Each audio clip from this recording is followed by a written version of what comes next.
दोस्तों, पिछले पार्ट पर आप लोगों का प्यार देखकर सच में मजा आ गया। आप में से बहुत से लोग कमेंट्स में लगातार पार्ट 3 की डिमांड कर रहे थे। इसलिए आप लोगों की जिद पर मैं आज ये वीडियो लेकर हाजिर हूं। लेकिन कहानी शुरू करने से पहले मुझे आपसे एक ज़रूरी राय चाहिए। क्या आप चाहते हैं कि मैं इसी मैनवा की कहानी को आगे और कंटिन्यू करूं, या फिर आप चाहते हैं कि मैं किसी एकदम न्यू मानवा की शुरुआत करूं? अपनी पसंद अभी कमेंट में बता दें, क्योंकि आपकी पसंद पर ही मेरा अगला वीडियो आएगा। खैर, पिछले पार्ट में हमने देखा था कि हीरो अपनी असली पहचान अपने स्कूल की लड़की से करता है, पर आज के इस पार्ट में उसकी एक्स गर्लफ्रेंड बुरी तरह फंसने वाली है। तो चलिए बिना देर किए शुरू करते हैं आज का यह धमाकेदार वीडियो। अगले दिन आप एक जबरदस्त ऑनलाइन बदनामी की मुहिम के बीच फंस गए, जिसकी अगुवाई आपकी एक्स गर्लफ्रेंड कर रही थी। गालियों की जबरदस्त बौछार का सामना करते हुए आपने आखिरकार यह दिखावा खत्म करने का फैसला किया। आपने न सिर्फ उस चालाक औरत लियू रुयान को बेनकाब करने का तय किया, बल्कि उन सभी पूंजीवादी ताकतों के पूरे नेटवर्क को भी खत्म करने का इरादा कर लिया जो उसका साथ दे रही थीं। अपने परिवार के विला में अभी लौटे ही थे कि आपने तुरंत सभी प्लेटफॉर्म पर एक लाइव स्ट्रीम शुरू कर दी। जैसे ही स्ट्रीम लाइव हुई, अनगिनत नेटिजन्स उसमें उमड़ पड़े जो ताज़ा तरीन खबर जानने के लिए बेताब थे। आपने अब भी अपना चेहरा न दिखाने का ही फैसला किया। इसके बजाय आपने कैमरा कमरे के अंदर की साज सज्जा की तरफ घुमा दिया। अपनी स्क्रीन पर शानदार ढंग से सजे हुए अंदरूनी हिस्से को देखकर ऑनलाइन मौजूद विशाल दर्शक वर्ग तुरंत हैरानी से भर गया। अरे बाप रे, जरा उस शानदार सजावट को तो देखो। क्या वह मेज लकड़ी की बनी है? उसमें सोने जैसी नसें क्यों बनी हुई हैं? अरे बेवकूफ, वह नानमू लकड़ी है जिसमें सोने जैसी धारियां हैं। और वह विशाल झूमर, क्या वह वही क्रिस्टल का झूमर नहीं है जिसकी कुछ साल पहले शाही राजधानी में नीलामी हुई थी? यह आदमी ऐसे घर में रहता है, फिर भी इसने अपनी गर्लफ्रेंड के लिए सिर्फ 8,000 युआन की शादी की ड्रेस खरीदी। पक्का कमीना है। क्या तुमने यह नहीं कहा था कि तुम अपनी बेगुनाही साबित करना चाहते हो?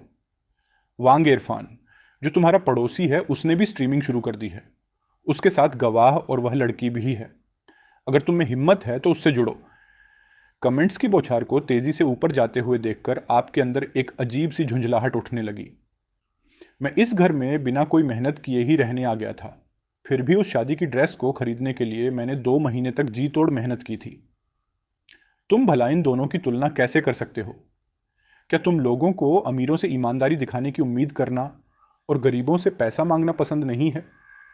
क्या मेरी ईमानदारी सच में तुम्हारे लिए काफ़ी नहीं है? आपने एक गहरी सांस ली और अभी बोलने ही वाले थे कि अचानक आपकी स्क्रीन पर एक पॉपअप नोटिफिकेशन आया। वांग इरफान आपसे जुड़ने का अनुरोध कर रहा है। तो आखिरकार उसने अपना चेहरा दिखाने का फैसला कर ही लिया है ना? माथे पर बल डालते हुए आपने एक्सेप्ट पर क्लिक किया। ठीक अगले ही पल आपके फोन की स्क्रीन पर बीच से मांग निकाले बालों वाला एक आदमी दिखाई दिया।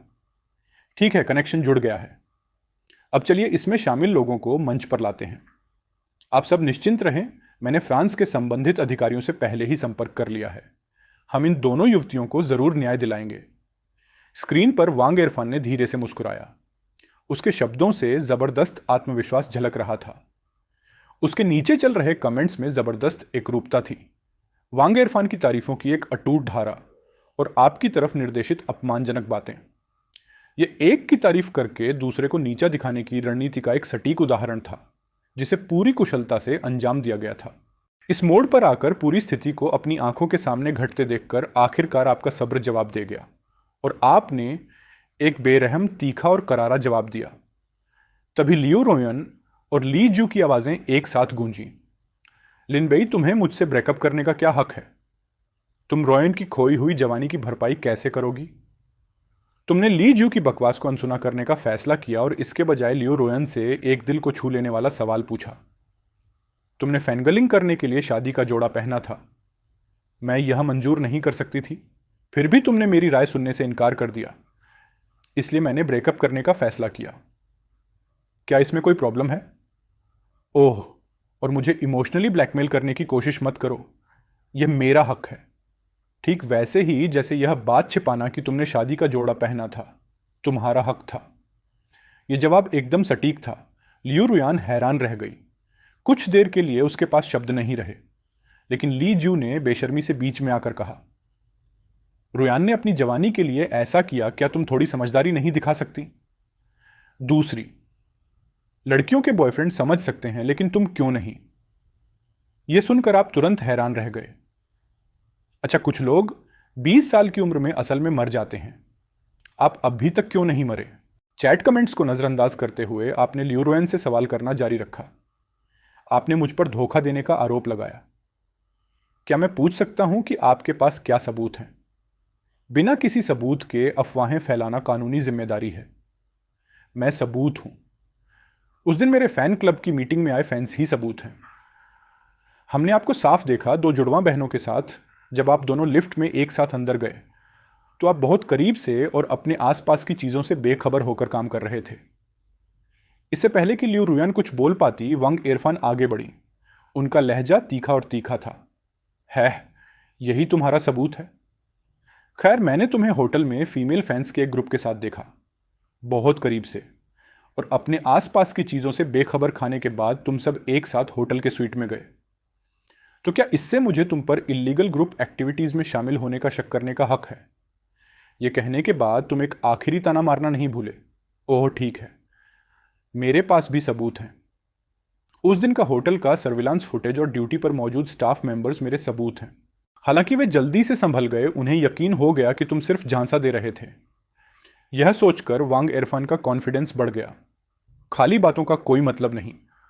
अगर तुम में हिम्मत है तो हमें यह सर्विलांस फुटेज दिखाओ जिसके बारे में तुम बात करते रहते हो। बिल्कुल, लिन भाई, इतनी एहसान फरामोश मत बनो। यह काफी बुरा है कि तुम खुद एक पूरी तरह से बदमाश हो। तुम्हें बेचारे फैन पर कीचड़ उछालने की क्या जरूरत है?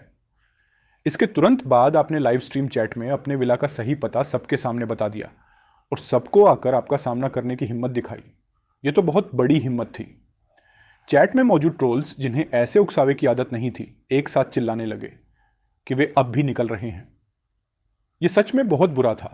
इस स्टेज पर भी वे अपनी बातें चला रहे थे। कमीने, भागो मत, मैं यहीं कैपिटल में रहता हूं। मैं कैब बुलाकर अभी आ रहा हूं। लेडीज, मेरे साथ चलो। उस आखिरी ताने के साथ मैं तुम लोगों से और कुछ नहीं कहूंगा। तुम सबका स्वागत है मिलने के लिए। आपने अपना सब्र पूरी तरह खोकर बिजली की तेजी से स्ट्रीम खत्म कर दी। वांग इरफान की तरफ से वह भी वीडियो कॉल से डिस्कनेक्ट हो गया। हालांकि देखने वालों को आपकी पिछली बात कि आप अब भी सर्विलांस फुटेज नहीं दिखा सकते बिल्कुल साफ याद थी। देखा रुयान, वह आदमी बस झांसा दे रहा है। वांग इरफान ने हंसते हुए लियू रुयान को अपने पास खींचा। उसके चेहरे पर एक विजेता जैसा घमंड था। ली ज्यू को जलन हो रही थी, इसलिए वह सिर्फ स्ट्रेटेजिक सलाह देकर उसका ध्यान खींचने की कोशिश कर रही थी।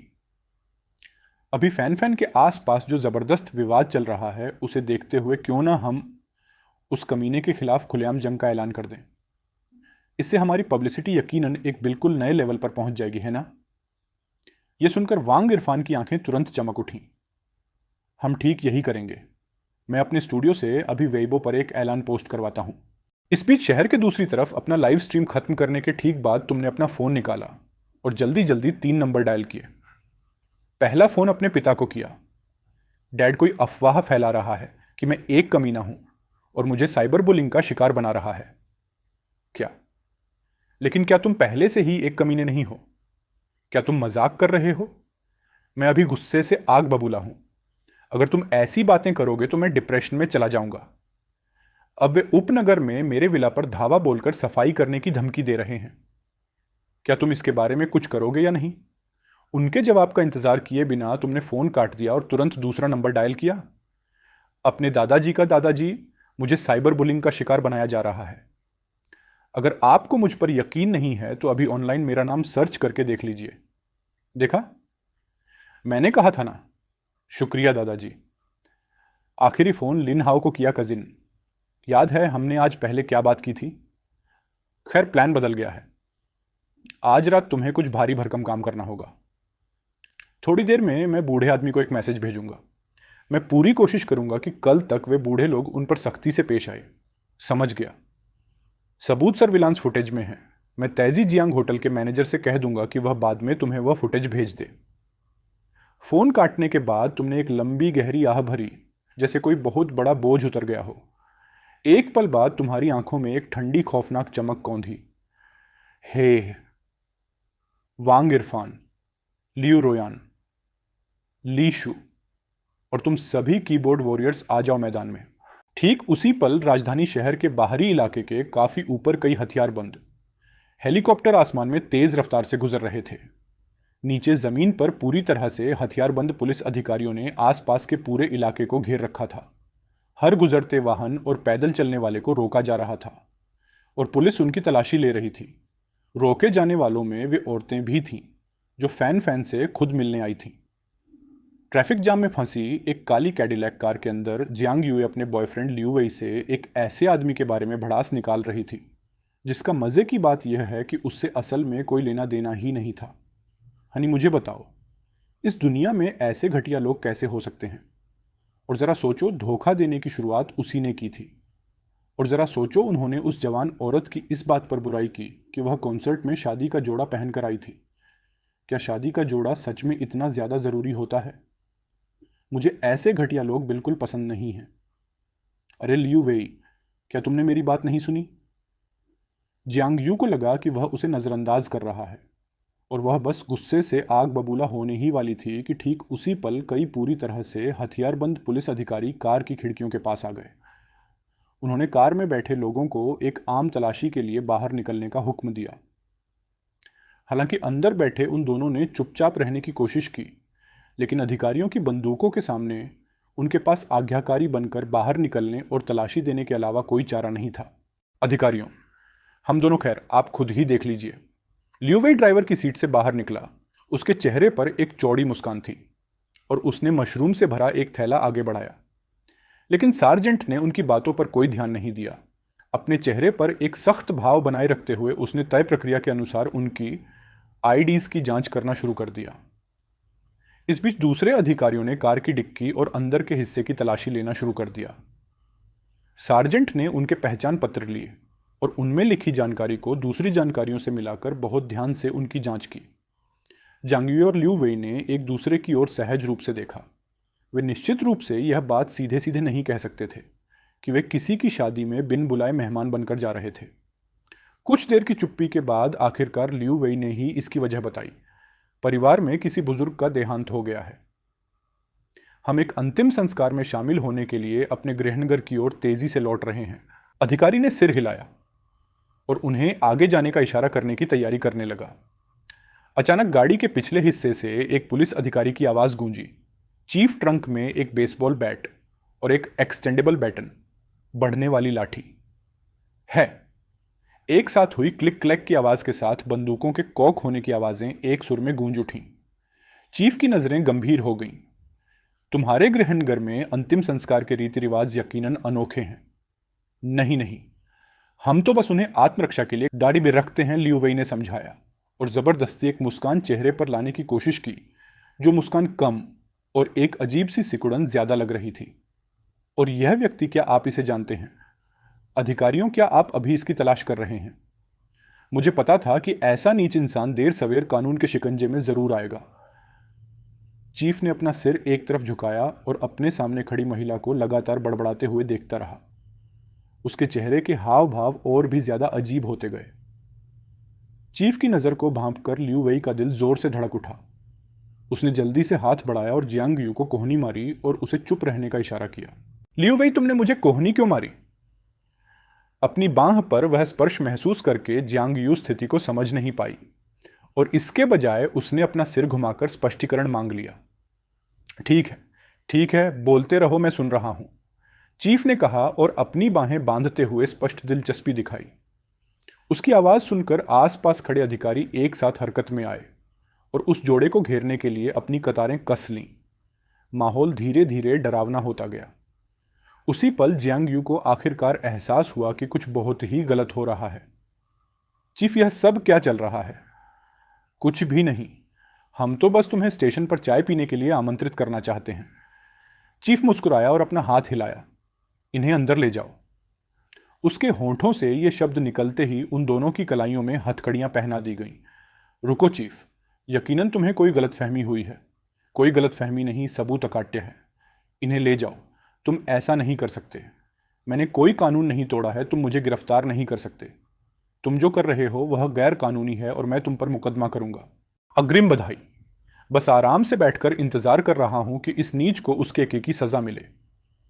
ठीक उसी समय जब जनता की राय पूरी तरह से एक तरफ झुक रही थी, राजधानी में रातों रात एक आपातकालीन बैठक बुलाई गई।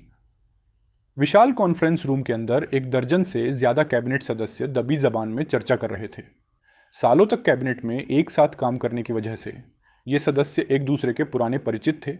जाहिर है मिलते ही उन्होंने एक दूसरे का हालचाल पूछा। हालांकि उनकी मुख्य चिंता इस आपातकालीन बैठक का खास एजेंडा ही बनी रही।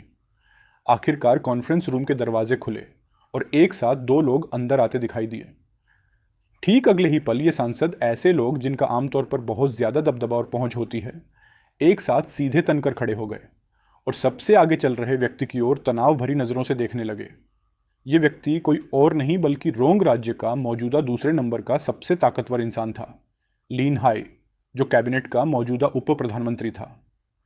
उसका बाहरी बर्ताव शांत था, फिर भी उसमें सत्ता का एक साफ और जबरदस्त प्रभाव झलक रहा था। एक ऐसे इंसान की प्रभावशाली मौजूदगी जो सत्ता के शिखर पर बैठा हो। इसमें कोई तकलीफ नहीं है, बिल्कुल भी नहीं। हम कितनी भी मेहनत क्यों ना कर लें, आपकी मेहनत के आगे हमारी मेहनत कुछ भी नहीं है। आप श्रीमान हमारे सच्चे आदर्श हैं और वही पैमाना है जिससे हम खुद को मापते हैं। भीड़ से मिली ऐसी जबरदस्त तारीफ सुनकर लिन हाई ने कोई खास प्रतिक्रिया नहीं दी। इसके बजाय वह बस नपे तुले कदमों से चलकर खास मेहमानों वाली सीट तक गया और अपनी जगह पर बैठ गया। थोड़ी बहुत शिष्टाचार की बातें होने के बाद मीटिंग आधिकारिक तौर पर शुरू हुई।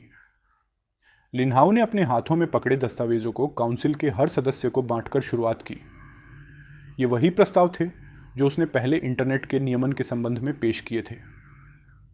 दस्तावेज मिलते ही काउंसिल के सदस्यों के चेहरे उस पल ही उतर गए जब उन्होंने शीर्षक पर नजर डाली।